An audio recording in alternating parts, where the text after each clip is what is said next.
Welcome to the Heart of Wisconsin Chamber of Commerce Business Spotlight Series in partnership with Wisconsin Rapids Community Media. My name is Danielle, and each week we'll be diving in with a business to see more about them and what they have to offer. Before we start, I'd like to shout out our sponsors, Ho-Chunk Gaming Nakusa, ERCO Worldwide, Midstate Technical College, Wisconsin Rapids Rafters, Domtar Industries, US Bank, and Solaris. This week we're here with Eric Hambrock with Love in the Name of Christ, Love Inc. Let's dive in and hear more about what they have to offer. So Eric, thank you for being here today. Not a problem. Tell us more about the history of Love Inc., how it came to be, and what you guys are doing today. Well, Love Inc. is only about 7 years old, and we started with the idea that people in the Christian community, church community around Wisconsin Rapids wanted to be as involved as they possibly could be. A lot of it was brought on because of the closing of the paper mill and all those kinds of things, of people that were really, really in need. And so the houses of faith wanted to get involved in that and being involved in the community, into people's lives and how they could make their lives better, especially since so many people were falling upon hard times due to the closing of the paper mill. And so several churches were coming together and they were looking for a mode, a means, a vehicle. How can we unify? What can we unify around? And they found this organization nationally called Love Inc. that was doing exactly that, working more in rural settings, but the model also fit for urban settings where things like this was happening.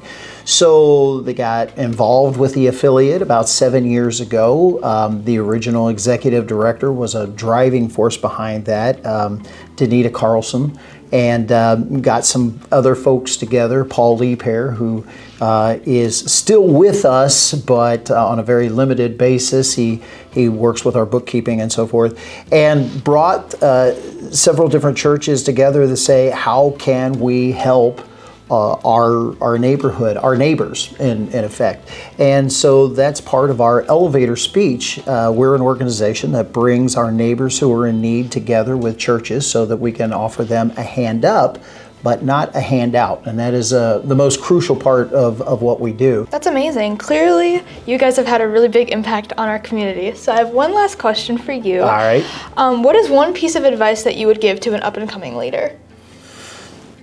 Oh my goodness, to an up-and-coming leader. I have some pet peeves about leadership. I really do. But I would say this, to an up-and-coming leader, be a leader. This is going to sound funny, but I dress this way every day. I didn't do this just for for our interview here today. It's because I'm in a firm belief that I'm old school, but if you're going to be a leader, dress for the part.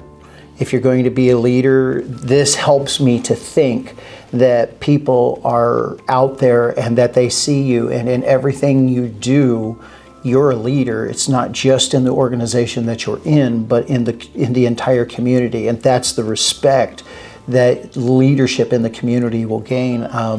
Last year I was in Walmart and I had my neck tied down just a little bit or whatever, and a little girl looks up at me and says, "Are you the mayor?" And I'm like, "No, I don't want that job, that's for sure. It's enough with what I'm doing." But the idea is that the way that you handle yourself, the way that you're seen, little things, your communications, things like that, that's what makes a leader a leader. Thank you so much. To end off here, I want to just highlight some events that the Heart of Wisconsin is hosting this month. We have the Lunch by the River happening every Thursday from 11:30 to 1 p.m. at Veterans Memorial Park here in Rapids. We have Rendezvous in the Park at Riverside Park in Nakusa on July 16th from 5:30 to 7 p.m. And then finally, we have Lucky Summer Golf Classic on July 22nd. Thank you.